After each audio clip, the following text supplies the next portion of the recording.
Can everyone hear me okay? All right, cool. I'm going to try the floor thing because I don't think anyone's been down here. All right, so I want you all to imagine something. So imagine waking up one morning. Let's say you're getting ready for work, you're just going about your day, thinking about your to-do list, and you start to smell something burning. And so you go to your kitchen, and you see that your coffee maker is sort of smoking. It's on the fritz. Something happened. And that was sort of what you were looking forward to, right? To start your day off right, have a little coffee, and you're getting stressed out. You're like, that's not going to work out anymore. And then all of a sudden, this very soothing voice comes on in your kitchen, and it says, "Good morning, Samantha. Based on your recent coffee preferences, I have found a Keurig 4.2 for $149 to best suit your needs.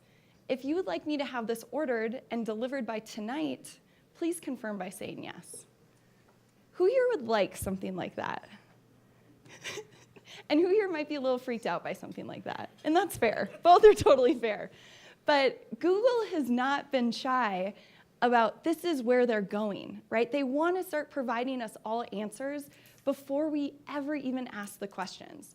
And I think us as marketers need to start thinking about that more and diving into it a little bit. So super excited to talk to you all today about where all this stuff is currently, where is it going, and how you can all best prepare.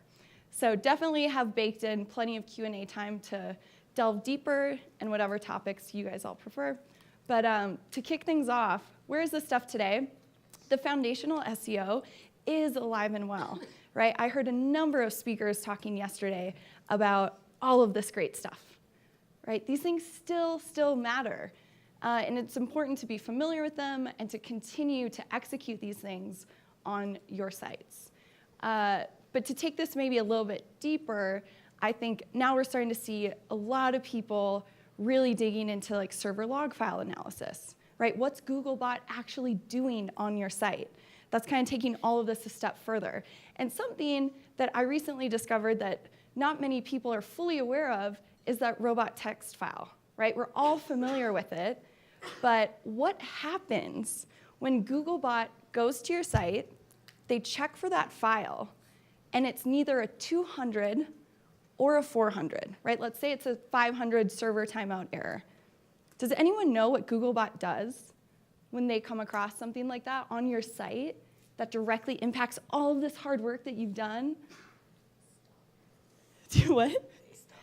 They stop, right? They won't crawl it, right? Christy's got it, yeah. They just won't crawl your site. It's crazy. So it's so important to be aware of how all of that stuff is rendering. You can set up custom programs to let you know if your robot text file is ever not a 400 or a 200, right? So if it finds it, it's going to try to abide by those rules. But if it's a 400, it's going to crawl your site anyway, because a lot of sites don't even know that you're supposed to have it. But it's all that in-between stuff that really matters. Speed. I feel like we've all seen this stat for years now, right? This had to have changed in the last couple of years, but we're still using it. So really, really important. And the biggest impact that you can make on your website speed is typically your images, right? And there's tons of free tools. You can even use, Photoshop or whatever it is that you're viewing your images in to compress your images without any loss in actual quality. This will save so much loading time on your end and help speed up your site. And I know Google has recently announced that with their recent mobile update, they are taking speed into consideration, right? So something really to start thinking about. Engagement metrics, right? We were all aware of kind of that pogo stick. So someone does a search for something, they click on your website, they don't really find what they're looking for, so they click back to search. It's a little tick against your site. So you need to be aware of what are people doing? What are they looking for? How can I help solve these things? And my favorite tool to sort of figure some of this stuff out is Lucky Orange. I can't speak highly enough about Lucky Orange and the things that they can do. They provide information that your Google Analytics, Google Search Console will never be able to. It's real live visitors that are recorded, and just watching some of those sessions, even their live stuff, will kind of blow your mind. Really cool stuff. We're also seeing these all over the place, right? And Rob's going to talk way more about this, but these are your standard featured snippet, right? Your answer boxes, your people also ask. But ever since they started, they've just kind of exploded. And these things aren't going away, right? They are here to stay, and they're getting crazier and crazier, in my opinion. So I think they're going to continue to increase and become much more interactive. And that interactive part is super interesting because Google wants people to stay on Google, right? They want to keep you there. So they're now using machine learning to do some of this with things like people also ask. So this was something I stumbled upon about a year ago, and I would expand these PAAs into the hundreds. And what I started to discover was that it wasn't random what they were populating at the bottom. It fully depended on what I was expanding to start with, right? It's dynamically trying to engage you based on what you just recently engaged with. This is crazy. Like, they are actively trying to provide you this stuff before you ask the question. And we're also seeing, multiple featured snippets. So you can click across different things to see multiples of these. Really interesting stuff. Where do voice results come from? Anyone know? Yes, featured snippets. I knew this group would know that. I was like, yes, featured snippets.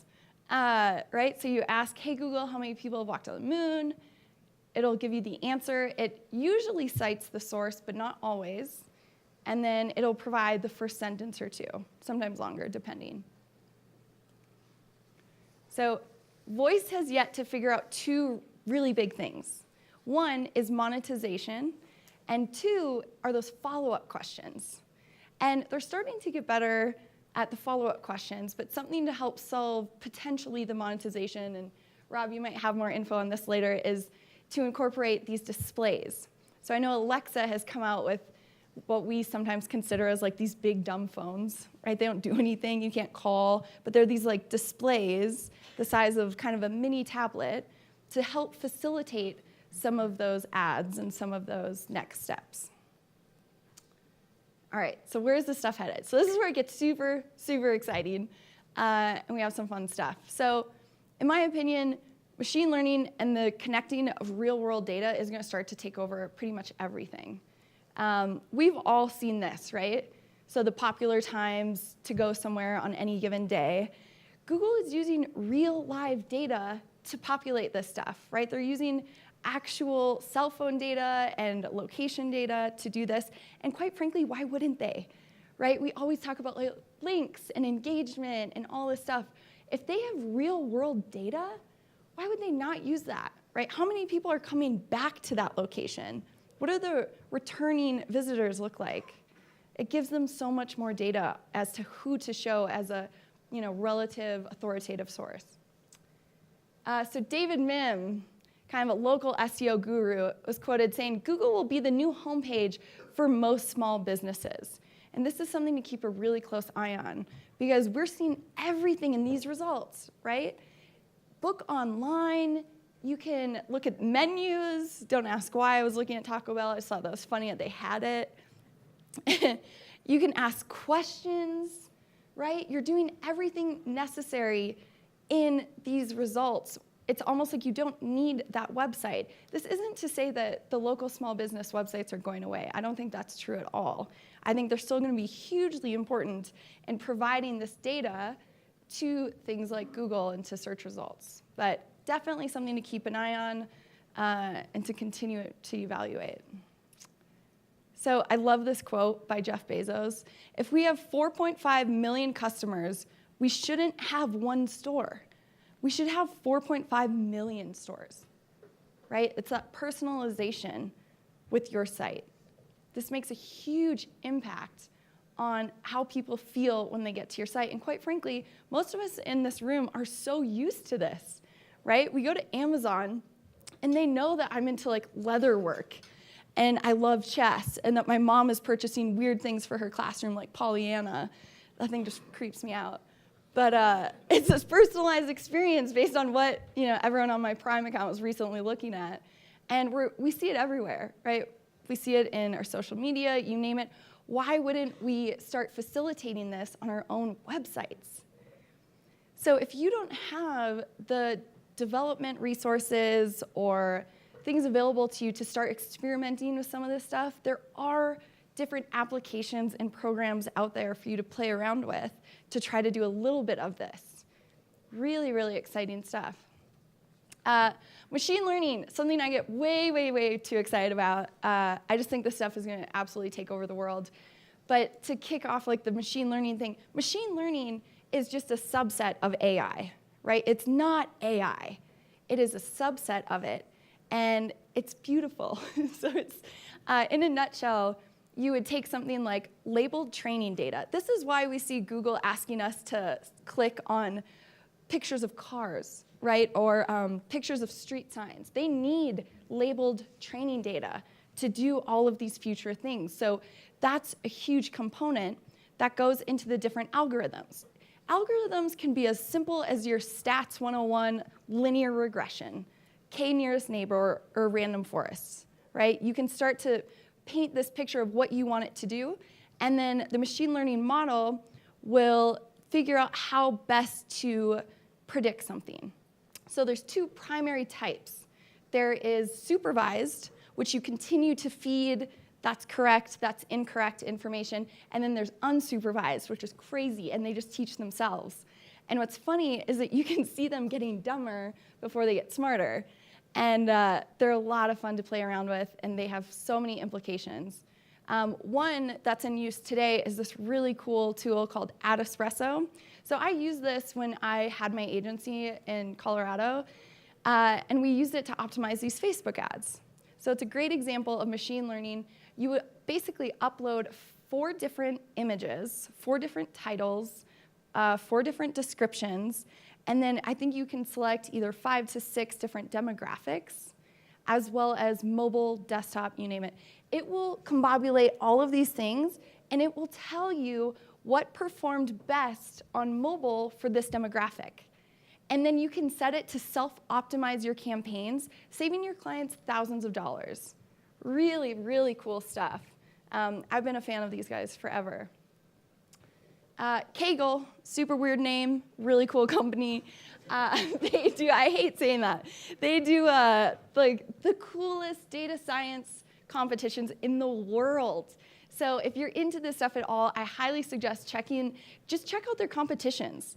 Like, see what companies are doing and what things they want to figure out. Because recently, the American Heart Association recently put up a competition with this huge data set of spliced heart MRI images.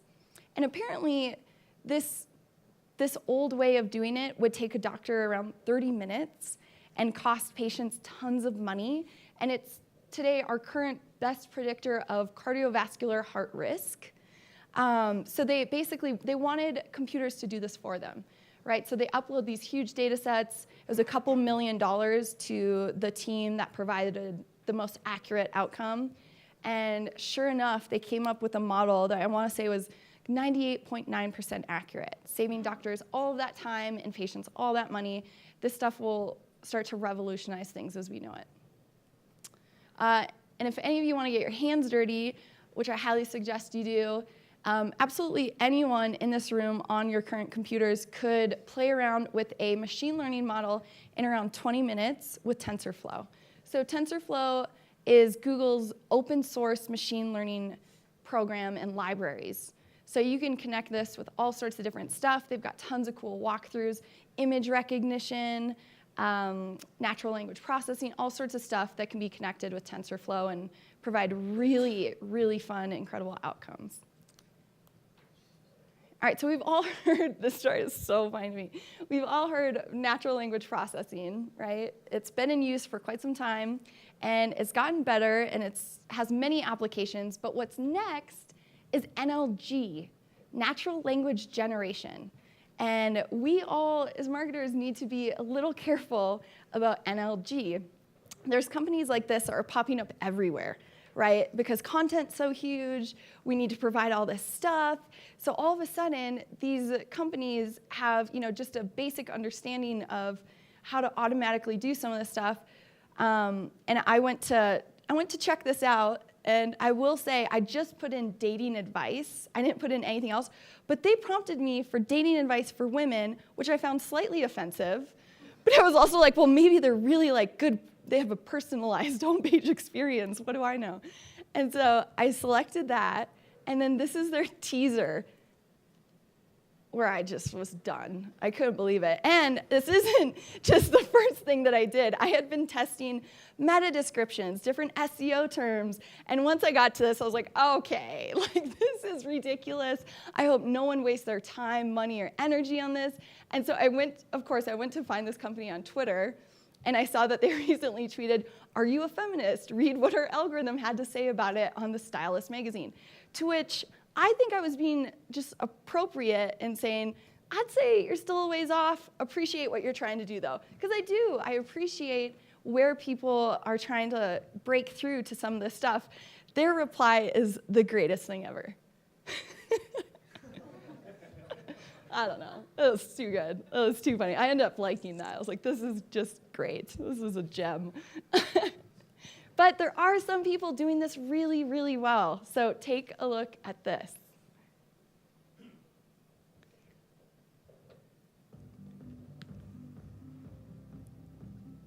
Now, before I walk you through this beautiful dashboard, I have a question. What would all of you do if you wanted to take this dashboard, publish it, then send it to everyone in your entire organization along with a written accompanying a written summary? And I should also say you don't have time to write it yourself. That's exactly what NVIDIA taught. Using the boundary-breaking power of the Extensions API along with the magic of AI, our partner, Automated Insights, is automatically populating this dashboard with that written summary. No work required. Now let's make a change. Thank you. Actually, I wanted to call one thing out here in this last bullet point. 18.4% rise relative to August. These are insights in our data that we might have otherwise missed. Now, let's just show you, because dashboard extensions are full-fledged members of dashboards. They have full two-way communication with the dashboard. So as I click on this mark, the new data that's selected is now sent, and we have a new summary that's generated. That's what dashboard extensions will do for you. So what do you think?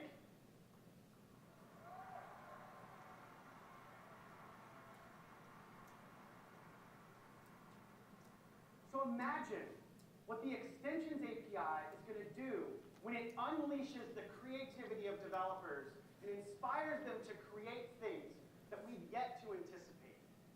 Be ready to be amazed. That's so cool. Could you imagine never creating another client report ever again? Like, this is where things have started to go in the direction of. And the Automated Insights has actually released an open API for you to play around with and do all sorts of stuff. They've got a workshop or examples page on the Automated Insights website that I highly suggest you check out for all the different implications.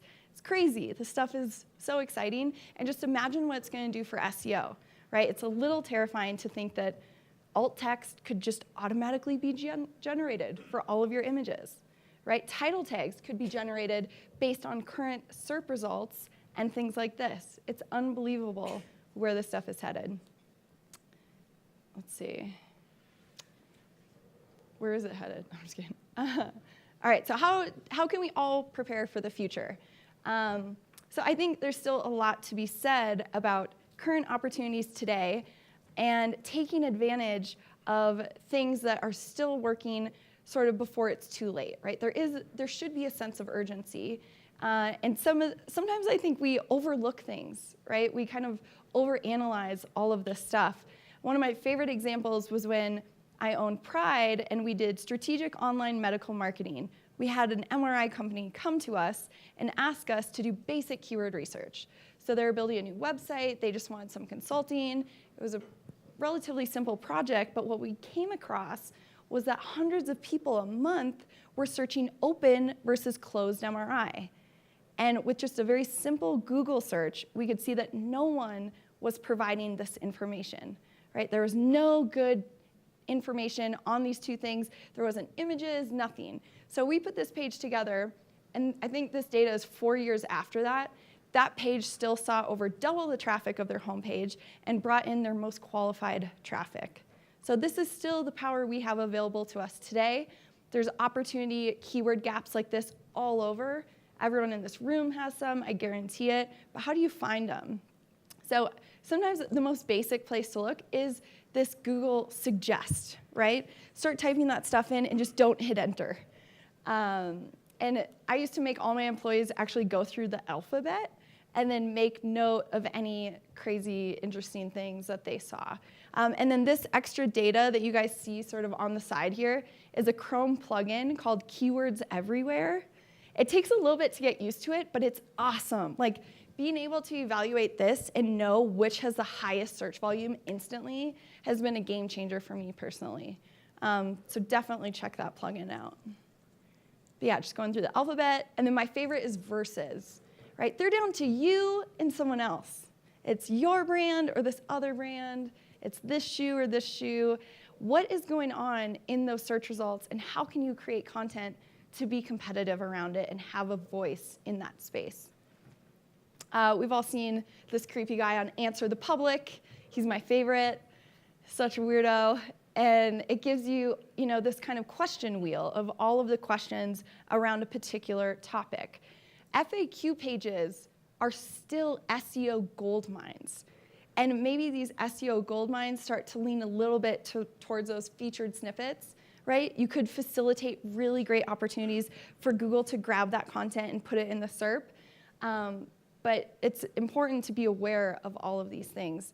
There used to be, well, there still currently is, I've been blocked from using this, but you should all use it, is there's a regular expression string that you can use in Google Analytics advanced segments. And basically what it does is if anyone types a question into Google and they click on your website, it can send you an email notification as to what that question was and what that person did on your site. So what I used to use this for on all sorts of sites was to add questions to FAQ pages that I didn't even know existed. And for what seems like a couple of years now, I thought they just stopped implementing this. I was at a conference recently where they had heard me talk about this a couple of years ago. I guess it still works for everyone else, and I've just been blocked. So if any of you are interested in using that regular expression, I'm happy to share that with you. Shoot me an email at Britney@moz.com or ping me on Twitter, and I will get that to you. So Keyword Planner, I still use Keyword Planner all the time, right? They've got great geolocal keyword data. In fact, recently, I started losing my mind because of our current political environment, and I did all this keyword research state by state and figured out 2 keywords that better predict the 2016 presidential election than Nate Silver. If you don't believe me, check it out. It's on the Moz blog, and it blew my mind. Even the one keyword that was leaning more towards Hillary Clinton was the popular keyword for the US. This stuff is incredibly powerful, right? You can do all sorts of things with geolocal keyword data. So definitely continue to explore that. But just know that there are other tools available like Moz's Keyword Explorer or SEMrush that provide this additional data, right? You can see which keywords have featured snippets. You can see which keywords have people also ask boxes. So it starts to give you some of that information at a broader level. The Moz bar is still something I use all the time. This is just a free Chrome extension. And the reason why it's so cool is because you can do these SERP overlays. So this doesn't really do it justice because there's just that one result. But typically, you see all the results, and you can see all the page authority and domain authority for them and start to get an idea of, can I compete with this keyword? What's the DA, PA of the site I'm working on? Is this even something we should go after? Also, who likes to VPN all the time? You can just use this profile thing at the top of the Moz bar to set up different locations. So I've got a couple for the UK, I have a couple for Canada, different parts of the United States. So I will throttle that back and forth to see if the results change. It's really, really handy and totally free and fun to use. Refurbishing top content. This is something I almost didn't even put in here, but I think it deserves a mention because we all know what pages and what content do well on our site, right? We know what brings in our traffic or converts people the most.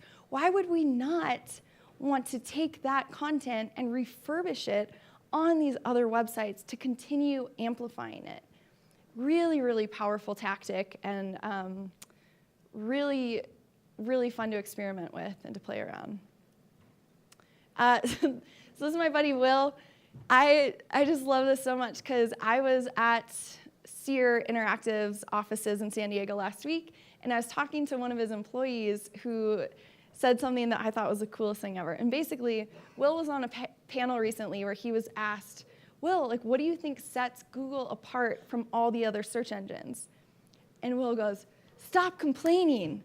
Like, they don't complain. He was like, we don't even know how to type, right? We don't even know how to spell.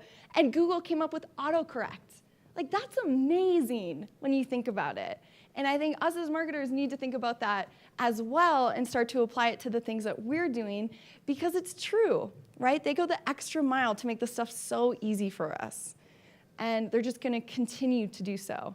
So I just thought that was the coolest thing. And this is the last big what you can do to prepare that usually shakes up a room a little bit, but bear with me.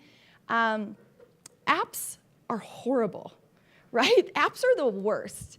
The app experience is not great. Let's say you attract, 1,000 potential users. You lose 20% of them for every step you make them take, and by the time they get to download and actually use your app, you're down to 262. That sucks. Like, you put all that work, money, energy into an app for that, and this is also why it costs so much more to acquire app users. It's ridiculous, but there is an awesome solution that a lot of us are super excited about, and it's PWAs, right? The progressive web apps. So progressive web app, in a nutshell, it is a website that is wrapped in an app-like shell and uses these things called service workers to completely render and cache your resources to feel like a very fast, flexible app. And there's all sorts of benefits. So the Washington Post had one recently that loaded in 0.26 seconds. I actually boarded a flight from Denver to Seattle, and in airplane mode, after I had already uploaded this, I was able to flip through the entire website of the Washington Post and read a bunch of articles on the flight. It blew my mind. You can still bookmark these PWAs for app-like experiences, right? You can still have that icon on someone's phone. That can still happen. But this also uses Firebase for custom push notifications. So let's say you want to reach, 25 to 45-year-old males in this area for some special whatever you're promoting. You can do that with PWAs. They're also always fresh, right? And you don't have to update them, which is always a really big pain. They're universal, so there's no more Apple Store, Android Store. It's just you can find it on the web, which means it's way more linkable, and you have all these opportunities to get people to your PWA. You've got all these pages. It's really, really exciting, so which means it's discoverable, and it saves memory, right? None of us like cleaning out memory on our phone to upload something new. And so you remember that coffee example at the very beginning of the talk? So recently, Google has come out to announce that they're releasing Proactive Assistant.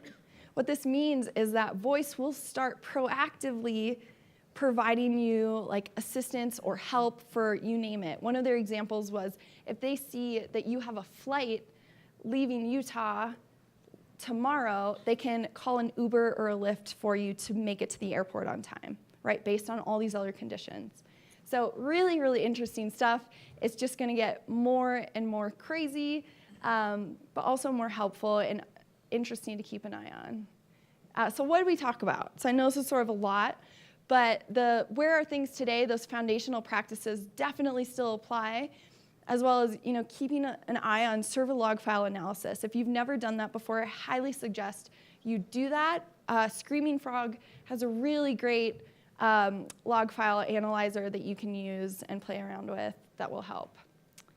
The future, right? So this is Google will get more and more up in your business. So that was something I wanted to quote in an article recently, but it's true, right? They're going to get to know more and more information about your customers. What are they doing?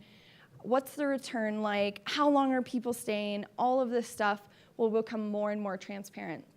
In addition to the predictive marketing, that personalization, you name it. Something we didn't really touch on was this idea of fluid experiences. So this is something Dr. Pete has been talking about a lot lately at Moz, and I think is super exciting. But he said that he started to notice Google sort of creating these voice experiences that translate to maybe your television, or a speaker, or that can follow you on your phone.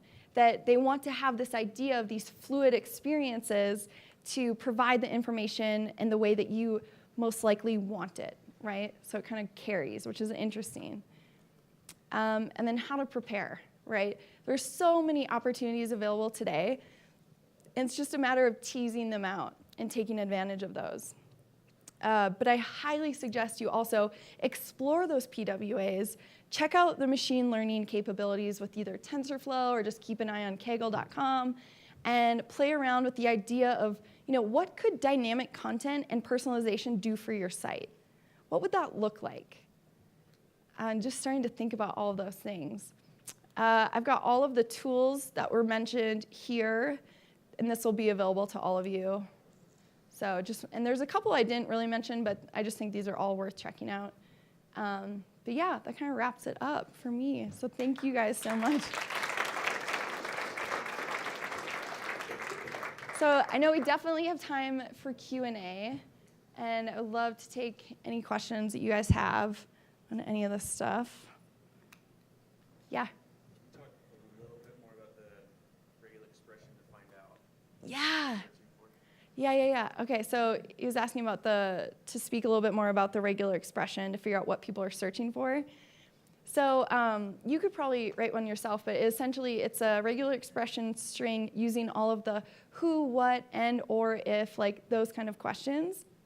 And it will blow your mind. Like the first time so I was doing it in the medical space, and the questions that were being asked about these somewhat bizarre medical procedures never even crossed, our desks or our thoughts. And so it is really fun to put that into advanced segments and to start to get some data. I know I tried it for Moz when I was first hired, and it worked for maybe like a week or 2 weeks, and then I was cut off from that. So you do have to kind of be careful with it. I don't know, they've never outright said if it's bad or if it's whatever, but the worst thing, in my opinion, that will happen, they'll just stop sending you the updates. But I actually have a whole YouTube video on it that should be public. So, if you even do regular expression, Britney Muller on YouTube, you should be able to find it. And then you can tweak it to whatever you would like to fit your question needs. But it's cool because if there's one person asking a really bizarre, weird question in your space or about your topic, there's likely others, right? So we actually continue to add those to the FAQs, and we just saw up and to the right for all sorts of websites, and it was really fun. Yeah, that's cool. Yeah, but you have to promise to tell me if it works for you. Okay, cool. Do you have any other questions? Yeah? I guess I have one. So single-page web apps. Yeah. I know a lot of the data is cached on the device. It can be cached on the device. Yeah. How do we make sure, we're making sure it's explorable for Google and not just caching it on the device? Are there any red flags that we should be aware of? Such a good question, and still somewhat of like a gray area. So they've recently come out with different documentation as to how to implement PWAs to make it fully accessible. And I know that Google specifically is actively working on, I forget what it's called, but the prompts to download it as a bookmark. So that's sort of because that's what's making people transfer from the applications to the PWAs, is that ability to still look and feel like an app. So a lot of that is still really gray space. Cindy Crum at Mobile Moxie might have better documentation for you. I know she's doing really incredible things with PWAs, but yeah, I don't really have much more info other than that. But yeah, thank you. Yeah? Question about Lucky Orange. You mentioned that briefly. Yes! Yeah, and so you said it does recordings. Oh my God, it's insane. We use Hotjar. Yep. And we use other services. I'm just wondering, is there a reason you pick Lucky Orange over any other? Yes, good question. So just asking about Lucky Orange. I just have not had great experiences with Hotjar. It's like froze up on me. It doesn't work. I love Lucky Orange so much because, so here's just like the example that stays in my head so much is that I learned about Lucky Orange through Mike King, who's a very technical SEO and was doing really cool stuff with it. And I had done all of these A/B tests for this website I was working on for a client of mine, and we launched it at midnight. And I was so cocky. I thought this thing was like the best thing ever. We had done all these tests. It was going to be perfect. And I have Lucky Orange set up to, it sounds like a doorbell when someone is live coming to your site so that you can watch them in real time, which is so fun and crazy. And so it was midnight, and we launched it, and I'm all excited. I'm like playing music. I'm thinking this is great. And I hear the first Lucky Orange visitor, and I was like, oh my God, this is going to be amazing. And it's a mid-30s male from Galveston, Texas, on his iPhone in Safari. I will never forget this. I'm watching him, and he's browsing, he's reading. I'm like, yes, like we have killed it. This is so good. He's checking it all out. He gets to the footer on the homepage, and I hear click, click, click, click, click, click, click, click, click. And he's clicking on the address that we hadn't connected up to any sort of maps. And I was like gonna throw my head through the computer. I couldn't believe it. That is something you will never see in Google Analytics or Search Console. I mean, there's all sorts of different use cases. I've used it on higher education websites. My dad works in higher ed, and we installed it on the admissions pages and immediately picked up on the fact that graduate students just want to look at the programs, right? We had all these recordings that he could then use as leverage to get these things fixed. Because sometimes you need that, right? You need that leverage and that data to get things through to the next step. So Lucky Orange really gives that to you. And the recordings are just unbelievable. The heat mapping and stuff is really cool, but it's important to look at individual recordings as well. Because this isn't test cases, right? This isn't Mechanical Turks you're making visit. These are real visitors that are currently looking for what you're providing. So I think it's so, so powerful to play around with it. And maybe Hotjar and others do similar things. I've just had really great experiences with Lucky Orange. Yeah. Thanks for that question. That was good. Anything else? Yeah? Can you talk about Moz at all? About what? Like where Moz is going, what the plans are, like what's like brand. Ooh. Oh my God. Do you want me to cry? I'm just kidding. I'm like, it's weird. Moz is in like a very strange state right now, but really cool things are coming. So Rand's leaving in a couple of days. But he's still going to be around, and he's still going to help out on a number of different things. I would say, I don't even know if I'm supposed to talk about it, but we are working on a really big feature to be competitive again with Ahrefs and SEMrush, which I'm sure most of you in this room could probably think up what that might be. So we are looking to actively improve that and to have competitive data again. And it's looking really good, and I'm super excited for it. So good things to come. Apologies in advance if you start seeing my face a lot more than Rand's. I'm super nervous about it. I am supposed to do Whiteboard Fridays, but it's so hard for me. Rand walks in. This is not a joke. He walks in, and he goes like this. He goes, okay, so what am I doing? What's the Whiteboard Friday today? Oh, one second. And he takes out his phone, and he goes on Twitter, and he just picks up some markers and just like starts doing it. One take every time, and that's how he shoots them. I walk in, and I'm like, oh my God, like what am I doing in here? And I'm doing all this research, and I've rewritten it 50 million times, and it's late, and I have to have a couple beers, and it's like myself recording myself, and it just takes me a lot longer, but I'm trying to get better. It's weird. He's a magician. Like no one can do that stuff quite like Rand. So he's definitely gonna be missed, but hopefully we'll have some good stuff prepared, and he's still gonna be around. He's still talking at MozCon. So that's really exciting. Him and Will be there. And so, yeah, just good things. Good things to come. Yeah, good question. Anyone else? Yeah. So I think a lot of us went to Boston last year and saw you speak, and you talked about some of the experiments that you have run with meta descriptions and your comment forums. I was wondering if you had any more experiments. So I do lots of really weird stuff where I like to break things at Moz. And no one likes it more than the SEO community because it's interesting, and I think that there's opportunity in figuring out what breaks a featured snippet versus what gets it. Is that what you're referring to? Or just the actual title, tags, and meta description testing? Because I do have that. Okay, so just super, super quick. How are we doing on time? Do you want to kick me off? You can kick me off. All right, but we'll make these slides public. So beyond this, there's bonus slides that I have provided, like 5 of my different title meta description tests, and what I've done so wrong that I suggest none of you guys do, and then what you can do to sort of help. But yeah, check those out because that's like the real data. Yeah, good question, Samantha. Awesome. Thanks, guys.